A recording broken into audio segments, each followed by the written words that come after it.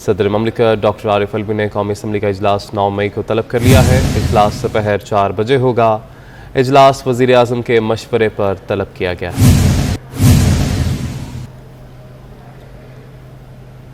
اشتر اوصاف کو اٹارنی جنرل مقرر کر دیا گیا ہے۔ وزیر اعظم نے اشتر اوصاف کو اٹارنی جنرل مقرر کرنے کی منظوری دے دی۔ اشتر اوصاف نواز شریف دور میں بھی اٹارنی جنرل رہ چکے ہیں اور انہیں ایک بار پھر سے اٹارنی جنرل مقرر کر دیا گیا ہے۔ وزیر اعظم نے اشتر اوصاف کو اٹارنی جنرل مقرر کرنے کی منظوری دے دی ہے۔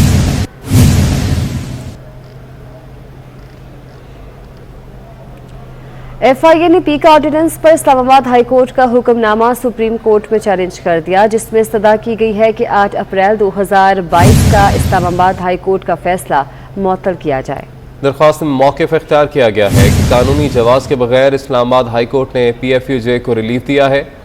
سیکشن 20 کے غیر فعال ہونے سے قانون شکنوں کو قانون کی خلاف ورزی کرنے کی ترغیب ملے گی۔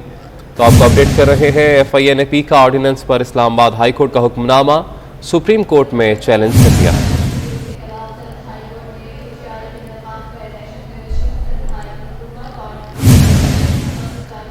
دعا زہرا اغوا مقدمے میں تاحال پولیس کی جانب سے حتمی چالان پیش نہیں ہو سکا، نہ ہی نمرا کاظمی کے اغوا کے مقدمے کا حتمی چالان پیش ہو سکا ہے۔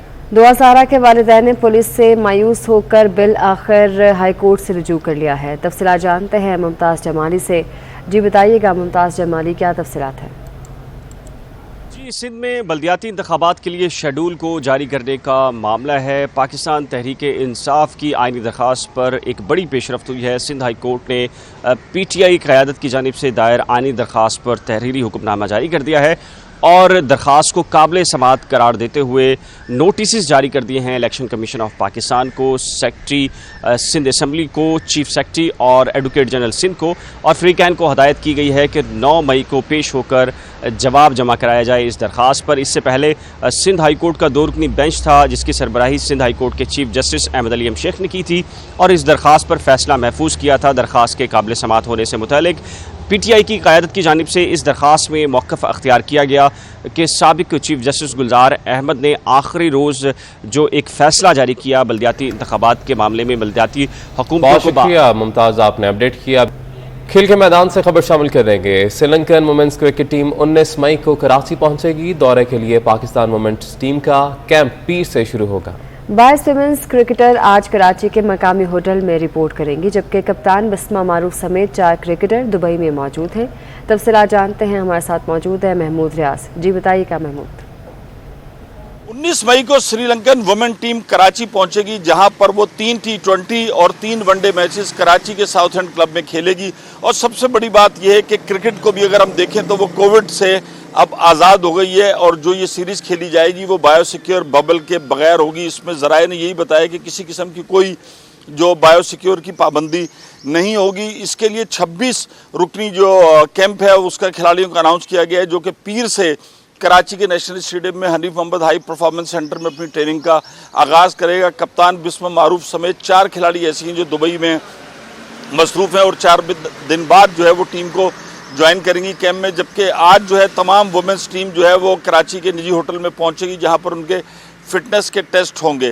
تو یقیناً بڑی اچھی خبر ہے، شائقین کرکٹ بھی ایک بڑی تعداد میں میچ دیکھ سکیں گے۔ اور پاکستان اور سری لنکن وومنس ٹیم کے درمیان پہلے بھی بڑے شاندار مقابلے ہوئے اور کراچی کے ساؤتھ اینڈ کلب کے اندر یہ 3 T20 اور 3 ون ڈے میچز ہوں گے اور بایو سیکیور ببل سے جو وہ آزاد ہوں گے، نہ کھلاڑی بایو سیکیور ببل میں ہوں گے اور نہ ہی تماشائیوں پہ کسی قسم کی کوئی ریسٹرکشن ہوگی۔ تو کراچی خاص طور پہ خواتین اور لڑکیاں جو ہیں وہ سری لنکا اور پاکستان کی وومنز کرکٹرز کو ایکشن میں دیکھ سکیں گی۔ جی ٹھیک ہے، بہت شکریہ آپ کا۔